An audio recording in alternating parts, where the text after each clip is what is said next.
की आईसीसी को धमकाया, बांग्लादेश के साथ मिलकर टी20 वर्ल्ड कप फंसाया। जी हां, पाकिस्तान ने भी अब अड़ियल रुख अपना लिया है और उसने भी एक तरीके से आईसीसी को लेटर लिखकर धमकाया है।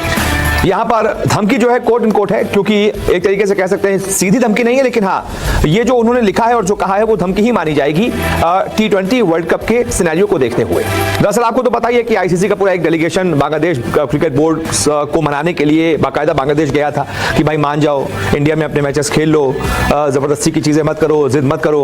लेकिन बांग्लादेश क्रिकेट बोर्ड ने साफ कर दिया था कि हम आपकी बातें नहीं मानेंगे, हमारी डिमांड अलग है, हमारी डिमांड आप मानिए, या तो हमारा ग्रुप चेंज कर दीजिए या तो फिर हमारे मैचेस जो है इंडिया से बाहर करके श्रीलंका कर दीजिए, हमारा शेड्यूल चेंज कर दीजिए। फिर खबर आई कि आईसीसी ने भी साफ कह दिया है बांग्लादेश क्रिकेट बोर्ड से कि हम शेड्यूल चेंज नहीं करेंगे। तो जवाब में बांग्लादेश ने धमका दिया है कि ठीक है, फिर हम वर्ल्ड कप नहीं खेलेंगे, बॉयकॉट कर देंगे। अब ये तो बांग्लादेश आईसीसी के बीच की बात थी और आज इस पर आईसीसी को फाइनल फैसला भी लेना है, आखिरी फैसला लेना है। आज ही की डेडलाइन थी, आज आईसीसी फैसला सुना देगा कि क्या होगा क्या नहीं। अब इसके बाद पाकिस्तान ने जबरदस्ती जो है वो जो सियासी आंच नहीं होती है उसमें रोटियां सेकी जाती हैं, वही किया है। जो आग लगी थी आईसीसी और बीसीबी के बीच में, इस आग में घी डालने का काम किया है पाकिस्तान के क्रिकेट बोर्ड। पाकिस्तान के क्रिकेट बोर्ड ने आईसीसी को बाकायदा एक लेटर लिखा है और उसमें कहा है कि हमारा समर्थन बांग्लादेश बोर्ड के साथ है, बांग्लादेश बोर्ड की मांग बिल्कुल सही है, उनके मैचेस इंडिया से बाहर श्रीलंका में करवाए जाने चाहिए और इस पर हमारा पूरा समर्थन है। और एक तरीके से जो वीजा विवाद चल रहा है, कई सारे पाकिस्तान मूल के खिलाड़ियों का वीजा या तो अटका हुआ है या नहीं दिया जा रहा है अलग अलग टीमों में भी, इसको लेकर भी पाकिस्तान क्रिकेट बोर्ड नाराजगी जता रहा है और कह रहा है कि हम भी बॉयकॉट कर सकते हैं, यानी कि एक तरीके से धमकी दे रहा है, डरा रहा है। तो आईसीसी को जब आज फैसला सुनाना है, उससे ठीक पहले पाकिस्तान का लेटर एक तरीके से धमकी है कि सुनो, सोच समझ के फैसला देना, हम बांग्लादेश के साथ हैं, एक साथ दो टीमें चली जाएंगी फिर बाहर, फिर हमसे मत कहना।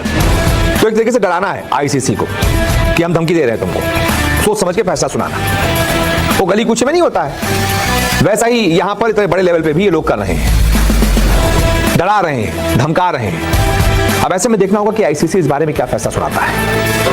क्या आईसीसी वाकई इतने कम समय में शेड्यूल चेंज कर पाता है, बांग्लादेश के मैचेस इंडिया से बाहर करके श्रीलंका कर पाता है, पाकिस्तान इसमें आगे क्या करता है, देखना बहुत दिलचस्प होगा। कुछ देर में जो है आईसीसी का फाइनल फैसला आ जाएगा, जैसे ही आता है आपको बताते हैं। लेकिन हाँ, पाकिस्तान ने ऐसी टांग अड़ाकर थोड़ा सा मामला फंसा जरूर दिया है। बहुत बहुत शुक्रिया इस रिपोर्ट को देखने के लिए। बांग्लादेश की आईसीसी को बड़ी धमकी और अब दादागिरी पर उतर आया है बांग्लादेश क्रिकेट बोर्ड। फंस गया है भारत, लेकिन पाकिस्तान की मौज हो गई है। बांग्लादेश क्रिकेट बोर्ड का टी20 वर्ल्ड कप विवाद जो है वो खत्म होने का नाम नहीं ले रहा। डेडलाइन भी दे दी गई, लेकिन अब बड़े बोल बांग्लादेश क्रिकेट बोर्ड की तरफ से सामने आ रहे हैं। आईसीसी ने एक डेडलाइन पेश की थी, लेकिन अब डेडलाइन की बात से पहले ही इनकार कर दिया गया है कि ऐसा कुछ नहीं हुआ और अब तो साफ साफ धमकी दे दी गई है कि अगर ज्यादा दबाव डाला गया तो फिर बांग्लादेश भी चुप नहीं बैठेगा। यानी कि जो विवाद सुलझना चाहिए वो और ज्यादा बिगड़ रहा है, लेकिन इसमें घी का काम पाकिस्तान कर रहा है, क्योंकि लगातार बांग्लादेश को सपोर्ट कर रहा है और मामला सुलझाने की बजाय बिगाड़ने की कोशिश में। क्योंकि पाकिस्तान में भी भारत में जाके मैच नहीं खेले थे तो बड़ा नुकसान हुआ था पाकिस्तान को, तो अब वही रंजिश जो है ना, वही सारी चीजें अब एक बार फिर से सामने आ रही है कि पाकिस्तान भी चाहता है कि बांग्लादेश भारत ना जाए और मैच ना खेले, जिससे बर्बाद हो जाए भारत का वर्ल्ड कप। तो पाकिस्तान एक अलग चाल चल रहा है। लेकिन अभी बांग्लादेश ने क्या धमकी दी वो बता दूं।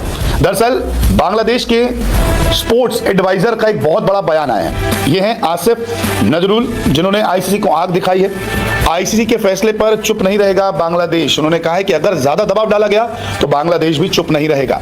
आईसीसी ने बांग्लादेश को 21 जनवरी की डेडलाइन दी थी कि भारत में ना खेलने पर स्कॉटलैंड शामिल होगा। ये साफ कहा था, अगर आप नहीं खेलेंगे रिप्लेस कर दिया जाएगा। बात सिंपल खत्म है। आसिफ नजरुल आईसीसी और बीसीसीआई को चुनौती दे रहे हैं। इन्होंने एक बयान जारी कर दिया, इससे पहले भी एक बयान जारी किया था और अब एक बार फिर से इन्होंने एक बयान दिया है आईसीसी को और आंख दिखा दी है, दादागिरी कर दी है और कहा है कि मुझे इस बात की जानकारी नहीं है कि हमारी जगह स्कॉटलैंड को शामिल किया जाएगा। अगर आईसीसी भारतीय क्रिकेट बोर्ड के दबाव में झुकता है और अनुचित शर्त लगाकर हम पर दबाव डालने की कोशिश करता है तो हम उन शर्तों को स्वीकार नहीं करेंगे। पहले भी ऐसे उदाहरण है कि पाकिस्तान ने कहा था कि वो भारत नहीं जाएंगे और आईसीसी ने जगह बदल दी थी। हमने जगह बदलने के लिए कहा और हम पर जबरदस्ती दबाव डालकर भारत में खेलने के लिए दबाव नहीं डाला जा सकता। तो ये सीधा सीधा कह रहे हैं कि देखिए, आप हमारी बात को समझ जाइए, आप हमारी बातें समझ नहीं रहे तो हम पे आप दबाव नहीं डाल सकते। अगर आप दबाव डालेंगे और बीसीसीआई के फेवर में कोई फैसला लेंगे तो फिर हम चुप नहीं बैठेंगे। तो ये सीधे सीधे शब्दों में आईसीसी को धमकी है, बीसीसीआई को धमकी है कि आप चाहे कितने बड़े बोर्ड क्यों ना हो, हम भी देख लेंगे। दरअसल बांग्लादेश ने सुरक्षा कारण को लेकर जो था भारत में खेलने से मना किया था। आईसीसी ने बांग्लादेश की सभी शर्तों को खारिज कर दिया। इसमें कहा कि श्रीलंका में मैचेस कर दीजिए या ग्रुप चेंज कर दीजिए, आयरलैंड से जो है चेंज कर दीजिए कि आयरलैंड को इस ग्रुप में डाल दीजिए, हमें चेंज कर दीजिए। आईसीसी ने मना कर दिया। फिर भारत में खेलने को कहा और नहीं तो रिप्लेसमेंट की बात की आईसीसी ने। फिर आईसीसी के अधिकारी बांग्लादेश भी गए, वहां पर मीटिंग हुई, उसके एक डेडलाइन दी गई। लेकिन यहाँ पर पाकिस्तान भी बांग्लादेश के फैसले का समर्थन कर रहा है, जिससे मामला और बिगड़ता जा रहा है। देखिए, आईसीसी बांग्लादेश में जाता है, बात करता है, उनको चीजें समझाता है और वो मान भी जाते हैं। अब आईसीसी कहता है कि सुरक्षा की कोई चूक नहीं होगी, आप आइए। बांग्लादेश कहता है कि नहीं, हमें प्रॉब्लम है वहां आने की, क्योंकि वहां आएंगे तो समस्या हो जाएगी, हमारे खिलाड़ी सुरक्षित नहीं है। आईसीसी पूरा आश्वासन देता है लेकिन मानने को तैयार नहीं। वो कहते हैं श्रीलंका शिफ्ट हो जाओ, कह रहे नहीं हो सकता। लेकिन अब जब डेडलाइन दी 21 तारीख की, उससे भी जो है ना चीजें बिगड़ गई है। कोई कहता है बांग्लादेश में कि हमें तो कोई भी डेडलाइन का ऐसा कोई जिक्र नहीं किया गया है, बातचीत हुई है लेकिन जिक्र नहीं किया गया है। अब ये भी कहते हैं कि अगर ऐसा होता है, रिप्लेसमेंट होता है, दबाव डाला जाता है तो फिर हम भी चुप नहीं बैठेंगे। तो यहाँ पर इंडिया का वर्ल्ड कप भी फंसता जा रहा है, रोमांच फीका होते जा रहा है, आईसीसी की परेशानी बढ़ रही है। लेकिन दूर से बैठा पाकिस्तान जो है ना वो मौज ले रहा है, क्योंकि उनके एक फैसले से, क्योंकि समर्थन कर रहे हैं, हम भी तैयारी नहीं करेंगे, हम भी बांग्लादेश के साथ हैं। तो प्रेशर जो है वो आईसीसी पे बन रहा है। तो अब देखना दिलचस्प होगा कि आईसीसी अब क्या फैसला लेती है और डेडलाइन पर क्या फैसला होता है।